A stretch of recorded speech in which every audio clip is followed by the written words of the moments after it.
Deborah Owens, America's Wealth Coach, and it's time to get wealthy. You're going to learn exactly what you need to know and do to achieve the level of financial success you desire and you deserve. So are you like so many Black women in particular that have gotten multiple degrees? You've went for that American dream, and you felt like that should lead you to financial success. Well, the truth is that the American dream has become a nightmare for far too many women. According to a study by the AAUW, Black women have 22% more in student loan debt than their white counterparts. Well, that certainly is the situation that our guest today found herself in. Has your American dream, the pursuit of it anyway, become a nightmare? And that's exactly what we're going to discuss today. And so these are the three things they don't want you to know. And that is that student loan debt is not good debt, and multiple degrees do not guarantee more income. And then finally, continuing to defer your payments on student loans does not really help you achieve anything, but more importantly, it just increases the amount of what you have to borrow. So when we come back, we're going to talk to someone who's going to share you exactly what she did to take ownership of her student loan debt and actually achieve the financial success she desired and she deserves. Be honest, as successful women, we're crushing it. Maxed out 401k and Roth IRA? Check. Aggressive savings and investments? Check. Yet, the freedom our success was supposed to buy can leave us stuck on the six-figure hamster wheel, watching retirement slip further down the road. There's another way. Get coaching courses and community at wealthyu.com. Welcome back to Get Wealthy. I'm Deborah Owens, America's Wealth Coach. And our guest today, she was like so many women. She wanted to pursue her dream of journalism. And so in order to do that, she found herself in a lot of student loan debts. She also is an immigrant, someone who came to this country knowing that if she did all the right things, that her degrees and that student loan debt would lead her into that corporate dream of a six-figure income. Well, unfortunately, it took a little while for that dream to become a reality. And before she could actually experience it, there were some hard things that she had to face. And so, Tamika, welcome to Get Wealthy. And I'm so excited that you're here to share your story. So Tamika, tell our audience a little bit about yourself. Hey, Deborah, how are you doing? I'm great. It's good to see you. It's always a pleasure to see you. I can tell you a little bit about myself. Daughter of immigrants. My family is Bahamian Haitian. And honestly, I believe that background is what helped me have the fortitude to be able to see this situation through. I live in Maryland now, but I came to the Washington, D.C. area to study at Howard University. I wanted to be the next Connie Chung when I was a teen. So I was going for that dream wholeheartedly since I was a teenager. So nothing was going to get in my way. And by the time I got to Howard University, at that time I was about 19 years old. And what was placed in front of me was a promissory note that said that, hey, if you sign this document, you can be able to achieve your dream, not really understanding the full foresight of what I was going to be experiencing right after college. So once I graduated at Howard University, very excited, got an internship at National Public Radio, and then I got my first real job as the news anchor for the Al Sharpton Show. And I was making a whole $30,000 at the time, which was great money. And I just knew that I was going to be able to pay back my student loans. Well, 6 months after graduation, I was hit with a enormous bill. And I was also hit, and this is during the time of economic downturn in the country in 2008. So I was not only hit with job reduction, but I was also hit and faced with the reality of a very massive student loan bill. And when I reached out to that specific loan company to share my hardship, that's when reality set in that I had to pay that bill back no matter what. Well, you know what, Tamika, your story is many stories, many Black women's stories in particular. Yes. And so when we come back, I want to share with the audience exactly what you needed to do to get to the other side. And it all started with mindset, strategy, execution. Although you believed, like so many people, that college degree was going to lead to the American dream, the promised land, and that six-figure income, it was elusive. And so when we come back, we're going to get into exactly what Tamika had to do in order to actually tackle that student loan debt, eliminate it, and get on her path to financial security. Don't you think it's time to get wealthy? I'm Deborah Owens, America's Wealth Coach, and my new show on the Black Star Network focuses on the things your financial advisor or bank isn't telling you. Welcome back, everyone. I'm Deborah Owens, America's Wealth Coach, and it's time to get wealthy. And today we're talking about the importance of taking ownership of your student loan debt and how we know that for far too many people, it can really delay you doing a number of things, buying your first home and investing in your retirement plan. And so that's exactly what we're going to start with Tama Smith. So Tamika, hey. we're on the other side of this nightmare. You found yourself when we met in significant debt. But yes. Before we go into how you actually tackled that debt, I want to talk about the mindset that you had. You went to Howard University, you got that degree, and when you came out, it couldn't have been a worse time in terms of getting your degree in the recession of 2008. What were the beliefs that you had about a college education and what it could provide you with? Well, the number one belief system was that if I got this degree, then the world would somehow open up to me and I would be able to have financial security. And like I said, 6 months after graduation, I was hit with the reality that that was not going to be the case. And so I talk about this in a way that not being able to pay back that student loan and having to find myself in a space where I had to basically become an entrepreneur was actually my saving grace, because I learned how to be able to take the career that I want to be in and actually turn it into a brand. Well, like most business owners, starting a business from the ground up is not easy as well. So I had to really kind of reframe my mindset around how I wanted to approach this. And not paying it all back at that specific point in time was something that I had to grapple with, because like so many people, you tie your self-worth to the ability to be able to pay back debt.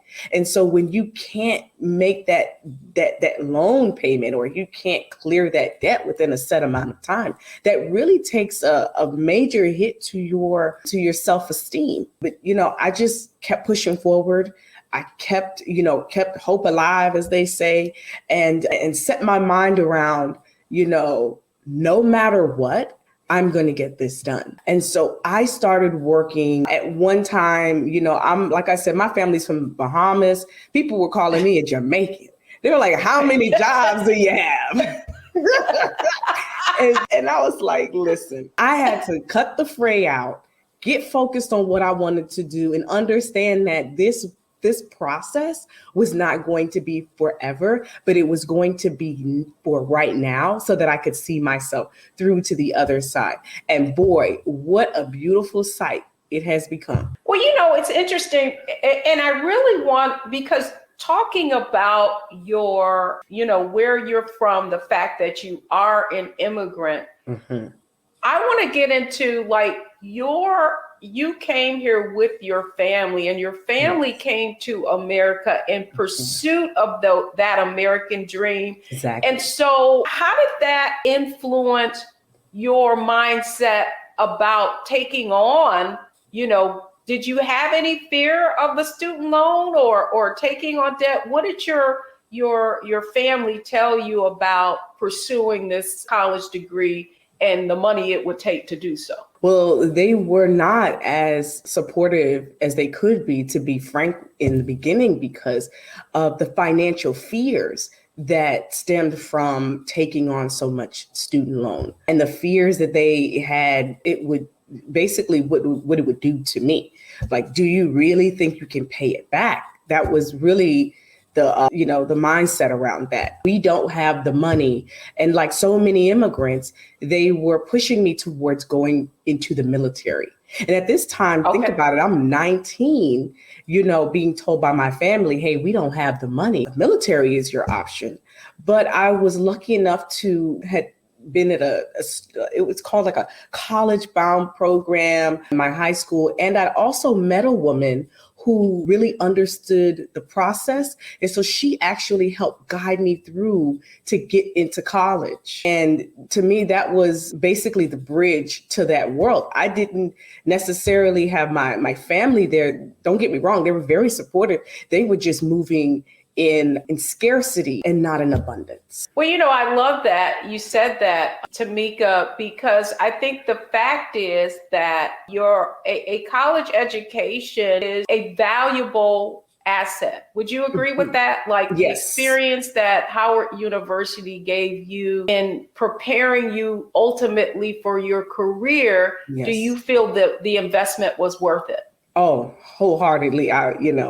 I believe I was, we're in a special club, if you know us HBCU people. we're in a special club. Yes. And then, when the vice president ascends, to the higher rungs of our society, and she's from Howard University, it's all over. Okay. Well, and you know what? That's what I love between the AKAs. My friends who are AKAs and Howard grads, it is really scary. They already carry themselves at a certain level, right? And now seeing and if you just look at the leadership and the kinds of accolades that so many graduates of Howard University or any HBU, if you look at leadership in many major corporations, you will see that is where been prepared. And so I by no means want to convey to our audience that I'm not pro-education. It's just that you have to look at how you're going to finance that education. And so when we come back, Tamika, I want to go a little bit into you had the mindset certainly of wanting to get this college degree, do better. But when reality hit you, it was, as you said, that you reached out to that loan, whoever the institution was who was carrying your loan, and realized you were facing hardship and you couldn't pay. What I want to get in next is the strategy that you actually used to eliminate that debt in a very short period of time. I'm Deborah Owens, America's Wealth Coach, and we're talking about a topic today that impacts so many Black women, so many Black people, but we're talking about Black women specifically today. And our conversation is with Tama Smith, who, when I met her, actually reached out because she was trying to figure out, how does she pay off all of this student loan debt and also increase her income? And so, Tamika, I want to talk a little bit about when you first reached out to Wealthy You. Talk to our audience about how you were feeling with the financial situation that you found yourself in. That's a really great question, Deborah. I was confused. I had already reached a point where, like I said, I was working, a lot of jobs, had been saving, but didn't quite understand how to allocate or what I needed to know that I didn't know. right? And so by the time I got introduced to you, I was already kind of primed in the mindset of reaching the next level. I just didn't quite understand how to get there. So when I reached out to you, we had a conversation, and the first thing we talked about was mindset. And once the mindset was created and the vision was created, then it was, all right, now strategy. One of the things that stood out to me about your program was the idea that, you have to move in the mindset of abundance and move in a mindset of servitude. And so many of us move in, what can you do for me? And what can I do for you? And it's always, this volley, but understanding and moving in a space where you're in servitude of people, then you start understanding your worth a little bit more, because then you're filling a space and you're filling a gap that others need. And so I started reevaluating my career, started reapplying for positions, and even searching for a promotion within my current clients. And that's what actually happened to me the year where everything opened up for me. I was able to get promoted with a company I was already in, because at that point in time, I didn't quite understand where the gaps were until I started the program. And then after the program, I was able to kind of reframe the services and my talents differently to the company, so that I was then promoted into a role. And so by the end of that year, I was able to pay off what I needed to and have monies left over to then push myself into a 6-figure retirement portfolio. Well, I love that you said that. And I want the audience to get that. When we talk about get wealthy, a lot of times people think, oh, it's all about the money. Actually, getting wealthy is a function of your ability to use your gifts and talents to serve others. And so one of the first, when we talk about wealth mindset, it is about how can you add value to others? One of the first habits. And if you watch this program at all and you see a theme throughout of many of the people that I'm interviewing, you will see, like Tamika, that mindset shift was really understanding her own value and how that value could serve others. So I know that the audience is saying, what? Are you saying that you were in a certain place and you were able to get promoted? Yes. So talk to us a little bit about how that wealth mindset shift, and we're going into strategy now. I know I didn't kind of tee this up. Okay. How making that shift in mindset allowed the place where you were, right? I often tell people they're 10 feet away from gold. You advocate for yourself and be able to convey your value to get that promotion. Well, at this specific point in time, and it's always about opportunity and being ready for that opportunity. So at this specific point in time, I say this is like 2022, so 2020, we were in the middle of some shakeup at the university and in the newsroom, and people were moving, different jobs. People were, growing into other opportunities outside of the company. And for me, this was my, I would say, second time or third time around applying for a position at the company. And, when you don't get promoted, so often you turn it on yourself and ask, well, what is it about me that I'm not getting this? And that's a really tough question to answer. But like you talked about, it's really about understanding your gifts, and not only understanding them, but being able to communicate what you can do. So when the opening, when the opening occurred at my job, I said, okay, I'm going to go for this wholeheartedly. Like Beyonce, I'm about to give it my all.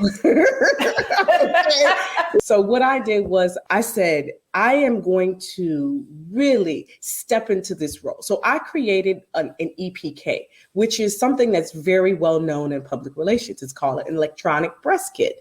I said, I'm going to create a portfolio to show them my statistics, to show them what I've been doing outside of the company, how I can bring those resources to the company, show them what I've been doing in radio and television, in online online and just really take my resume and punch it up to another level and think about what are the other candidates going to be presenting.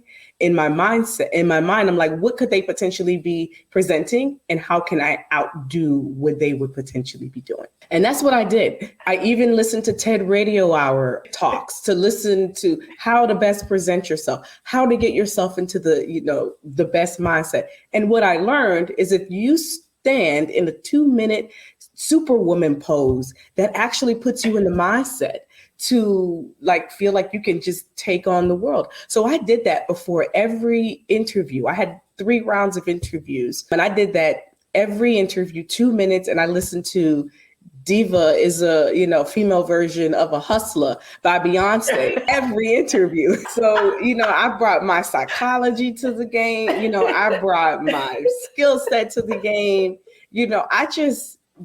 I tried to just shed myself of everything that had happened before, whatever traumas I had experienced. And I just really focused in on the time and the period that I was in at that specific point in time and just gave it my all. And let me tell you, Deborah, what ended up happening is I didn't get the job. Okay. No, I didn't get the job, but I was so good at the interview. They said, you know what, we have to find something for her. And that's what happened. That's literally what happened. I love it, because that's the point we're talking about, get wealthy. And that's the point we want to make, is that you got to own it. You've got to take ownership. And Tamika, listen, you could be the best thing since sliced bread, but if nobody knows about it, then how can they understand your value? It's a conversation that I've had with so many people, and something that I learned that I was coached on very early on in my own career. And so when we come back, not only did you get the promotion, but I want to talk about the actual strategies that you use once you got that increase in income to pay off all of that debt and achieve a 6-figure retirement portfolio in less than 2 years. So when we come back, we're going to talk more a little bit about the strategy that Tama Smith had to take in order to pay off all that student loan debt and get on the right path. Welcome back, everyone. I'm Deborah Owens. Welcome to Get Wealthy. And we're having a conversation about a topic that's on the minds of so many people. And earlier we talked about Tamika's mindset, and she talked about being an immigrant and having sort of a scarcity mindset, but knowing that she wanted to pursue her degree so that she could become the Connie Chung in journalism. And so we've been talking a little bit about strategy. Tamika, I love that you focused on people working on themselves, right? Putting their best foot forward. But I want to get into a little bit more about strategy before we go to how you executed on everything. It specifically, okay, you got the increase in income, you got this job, now this promotion. Yep. Did you get rid of all your other jobs, or what did you do? So what I did was, part of the strategy, having a contract, is that you then try to communicate, well, listen, I could still do this while I'm working with you. And so, let me take a step back. Okay. Once I learned about entrepreneurship, remember I talked about how when I first, graduated and had been faced with the debt, I had to basically get launched into entrepreneurship. And so within that experience of about almost 10 years of managing different contracts, you understand what you can and can't do. So when I went into the contract, I understood that, okay, this is radio. This should not compete with anything that I'm doing in podcast land or TV land. And so within that mindset and understanding how contracts work, it really wasn't a conversation to be had because there really wasn't any competition. So the promotion was more so of an increase automatically because it didn't really compete with any other company I was working with. The first thing I would say when it comes to strategy is don't worry about how much you're making at this specific point in time. What you need is a process, because the process will then multiply when you have more money. If you have no process, then that same chaos is going to get multiplied when you get more money. So the idea is to create a process and figure out what that process is for you. For me, it was knowing, okay, I have this debt to pay for. I have a car, I have my student loan, I have investments that I want to potentially make. I have, all these different little banks, and then create accounts if that works for you with different companies, or if it works for you to have the same company, but then different bank accounts. And then at that point in time, you can put $2, $5, but the process is really what you want to start getting yourself into the habit of doing. So that once you get your income multiplied, that process is already automated. So your multiplication and your growth is going to automatically be realized. But then, Deborah, one thing that I didn't talk about when we talked about mindset is that so many people don't understand their relationship with money. And so when they end up trying to figure out a strategy, they don't realize that really what they have to do is go back and change the roots of their belief so that they can bear new fruit when it comes to whatever they want to do in their future. If you have roots where you're not necessarily understanding your emotional connections to money, then it doesn't matter how much you'll make, you're always going to be spending, whether it's $5, $10, $100 or $1,000. So really it's about the strategy is also like a combination between understanding your emotional connection to the money and then being able to create strategy from that space. Instead of saying, well, I'm going to create a strategy and I'm going to do this program. But if you don't understand what your own personal beliefs are to your money, then no program is really going to work for you. I love that, Tamika, because you just nailed it. And in talking about, I often say that more money will not solve your problems, right? Mm-hmm. If the strategy you have, if you get more of it, you're simply going to create more chaos. Mm-hmm. And I love that you went back to mindset, right? Because I think that in Wealthy You, one of the things you went through is that money makeover, really, right? Mm-hmm. Really looking at, okay, what do I have? Where's my money going now? And how can I redirect that money that I already have and create a strategy to do all the things that I want to do. So when we come back, Tamika, I want to talk about the next phase, and that is execution. You're going to learn exactly what Tamika did to pay off tens of thousands of student loan debt and accelerate her financial growth to six figures and over six figures. So when we come back, we're talking strategy. Welcome back, everyone. I'm Deborah Owens, America's Wealth Coach, and it's time to get wealthy. And we're certainly laying out the plan for you today. If you've been watching, you know that we're talking about a topic that is a struggle for so many people, and it is student loan debt and how it delays your economic success because you're not able to pay it off and it only compounds. And so, Tamika, I'm so excited that you've been really sharing your story about the shifts that you needed to have in your mindset, about how you really leveraged your strategy to increase your income. Mm-hmm. But I love the point that you're making here is that you had to create a strategy because even though you made more income, it doesn't necessarily mean it was going to put you where you needed to. So let's talk about execution. Okay. So you have these, you went into this entrepreneurial mindset. In fact, I call that shifting from an earner mindset to an owner mindset. So now you're not looking at things as jobs, you're looking at them as different income streams, right? Yes. So talk to our audience a little bit about, like,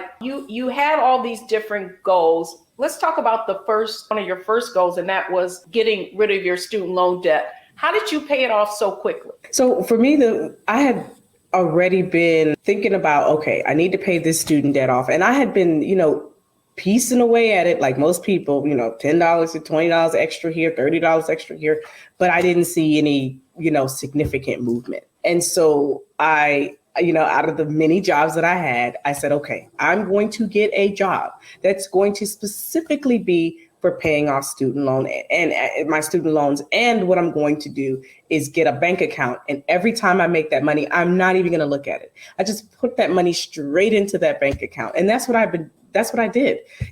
I would make my monthly payment, and then I would look at, okay, it depends on what student loans, you have, but usually how it is laid out for you, if it's not consolidated, is that you'll see, okay, this is, one loan, this is $5,000. Okay, this loan is $6,000 and this loan is $7,000. And then you have your various amounts of interest. And some people, may decide to start with the one, that has more interest, or they want to go with the one that's the lower payment to get that instant gratification. For me, I did the latter. I wanted to start attacking the loans that had the smallest amount. And so what I would do is I had the job and I would save the money and just kind of say, okay, I'm going to put that money aside until I reach $3,000, and I'm going to then pay it off. And then there are even little strategies to how you pay off the loan. So when you actually make your payment, that's when you want to put that extra money right on top of it. So if you owe, your monthly payment is $500 a month, and then you have $3,000 left on the loan, you want to pay that $3,500 off in the same payment. If you delay that by even a day, there's interest that you incur even for one day. And so that then puts you behind on, your goal for your next loan. So that's a strategy that you can use when you're paying off any debt. That could apply to student loan, your car loan, anything that has interest. You want to make sure you pay everything off on that same day. And so that's what I did. And so the one job, and then I just kind of put money aside in the bank account. And I did that for my student loans. But, when I think by the end of the year that we had met and I had been strategizing, I still had about $40,000 left.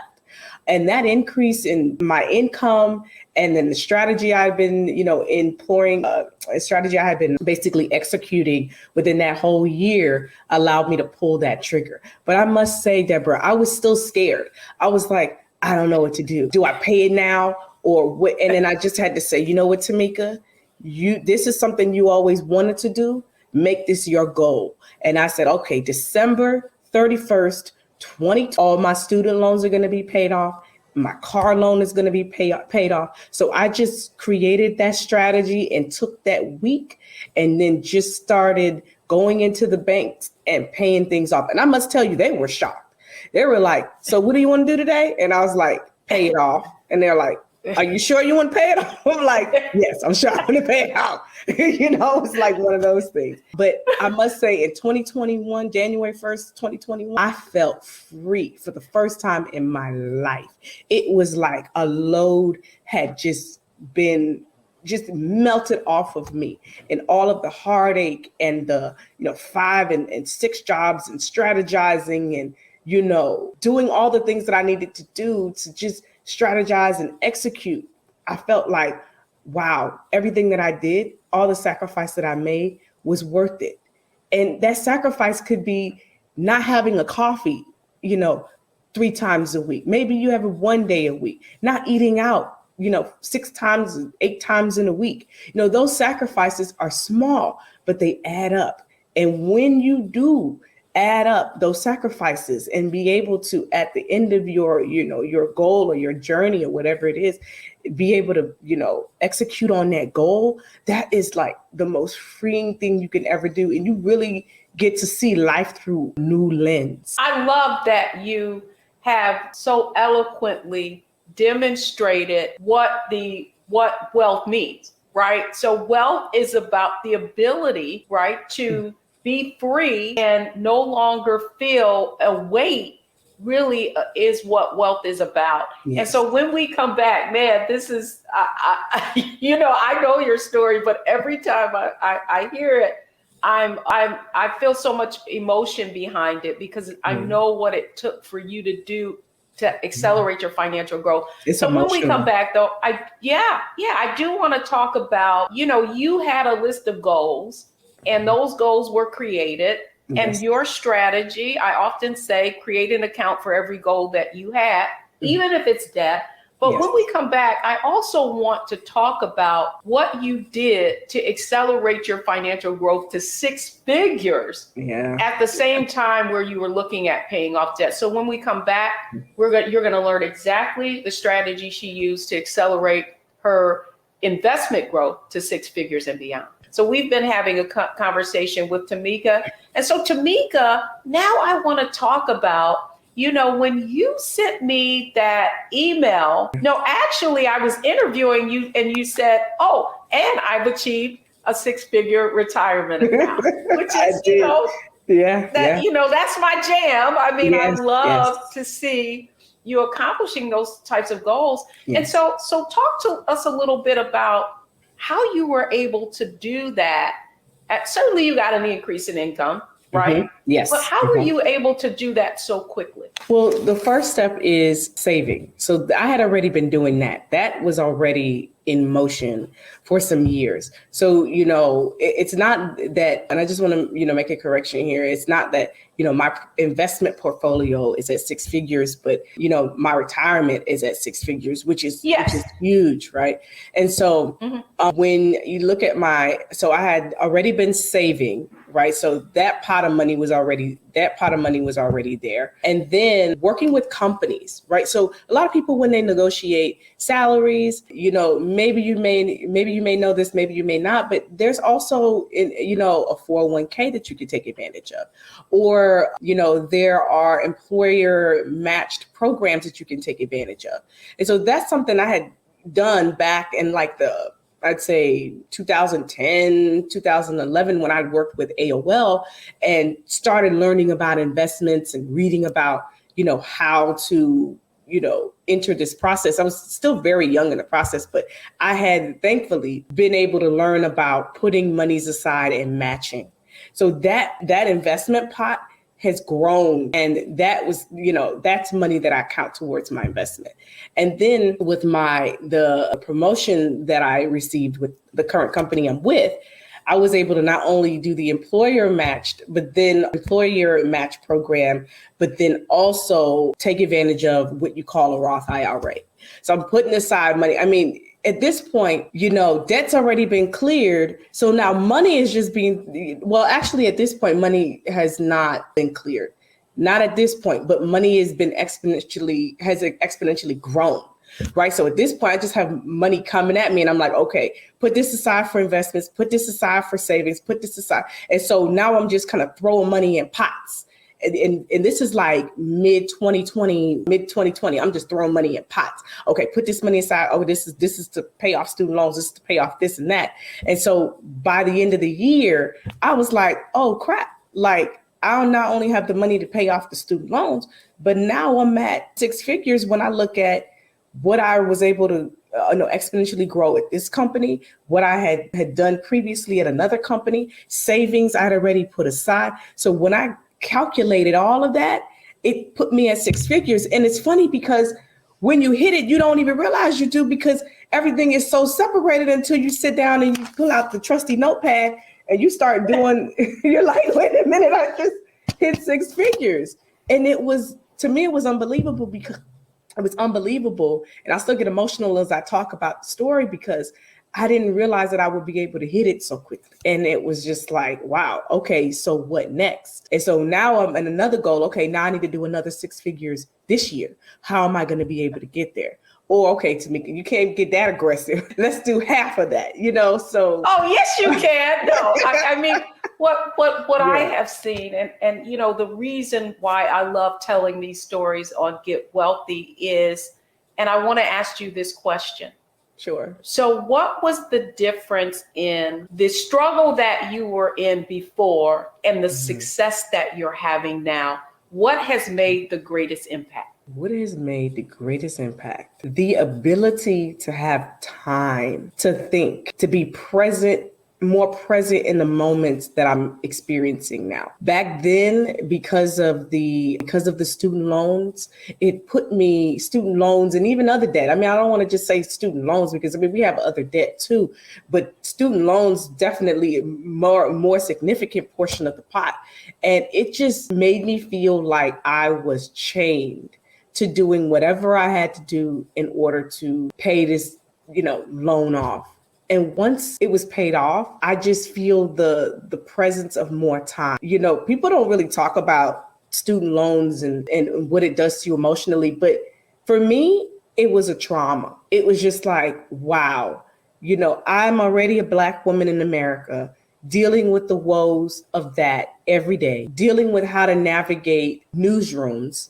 And it's no secret that newsrooms, have had issues with diversity for years, being sidelined in my career and still trying to be able to piece things together in order to achieve goals, right? And so just added to the trauma that I was already experiencing. And that's the reason why I felt like, okay, I don't know if I'll be able to achieve this goal, but I'm just going to keep moving forward no matter what.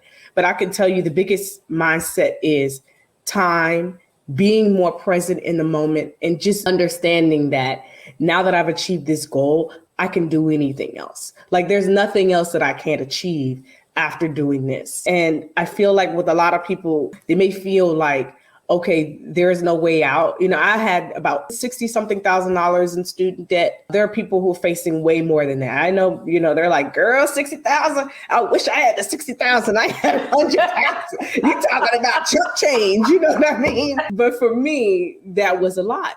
And so that trauma was it was a lot to face. It was like, Jesus, I did retail. Here I am working as a news anchor and I got to do retail. Like, what's happening? Like, is my life over?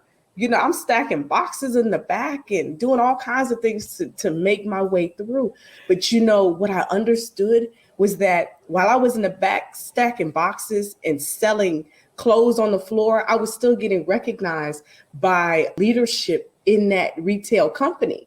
And so the light bulb clicked for me. Hey, it's not about what I'm doing. It's about who I am and what I'm bringing to the table. And I could apply this to anything else. And that's what really kind of planted the seed for me to be able to attack the goal of paying off my student loans and getting to six figures in my retirement. I love it. I love it. I love it. Tamika, you really exemplify tenacity. And lastly, I would like for you to just share. I'm sure there are many people who are feeling the same way, weighted down and burdened. Yes. What would you say to them to encourage them? Oh, that's a good question. The first thing I would say is really understand what your relationship is to money. Why do you spend money? How do you view money? Do you view money as a tool or do you view money as a pacifier? I'm going to go and just buy this thing to make me feel good for this moment, and then do you feel guilty after you do it? Like really just kind of understand what is your relationship with money, because money essentially is a tool for you to be able to get what you want. And also money is the value that you put on it. So if the value on it is that, hey, I'm going to pay off this and achieve this goal so I can get to this next goal, then put that value on it. What I would also say is give yourself grace. We've all had issues. We've all have made our mistakes. We've all had said, oh, I'm going to do this. And then, dang, I had to pay the money on this, or, the light bill has to get paid. So I have to forego this in order to keep the lights on. It's okay while you're going through your journey to have some setbacks. It's okay to have a lot of setbacks, but just give yourself grace, because what happens is that when you start self-deprecating, you're then giving yourself a negative mindset moving forward.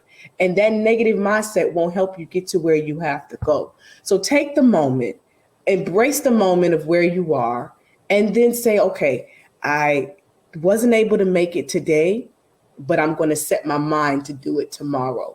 And if you make it 50% of the way tomorrow, then that was 50% of the way you weren't there yesterday.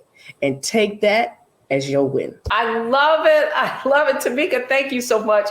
I think what you so eloquently said, particularly around grace, is don't look back, because that's not the way you're going, right? Yes.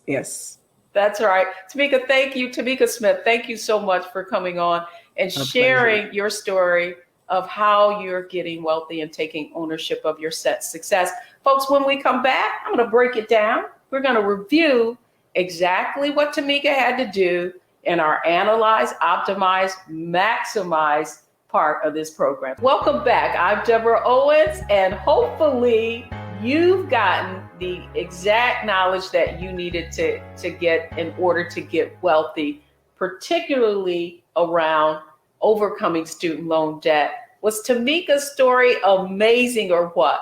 But let's talk about, let's just review. Analyze, optimize, maximize. What did Tamika do to really accelerate her financial growth at the same time paying off her student loan debt? Well, the first thing she did was, hey, in order to pay off that debt, she had to make more income. And so she really monetized her skills. Actually, I often say you're sitting 10 feet away from goal. What can you do right now to really increase the amount of cash flow you have coming in? And then secondly, optimize. She looked at how she could allocate resources to each of her goals, whether it was paying off debt or saving. And then finally, maximize. I love that she shared with you that no matter what employer she had, she was looking at what benefits, whether it's retirement plans, matching plans, that she could take advantage of to, again, accelerate her financial growth. So if Tamika can do it, if she can pay off student loan debt and achieve a six-figure retirement plan, you can too. So I hope you've enjoyed Get Wealthy, and I can't wait to share more insights on our next show.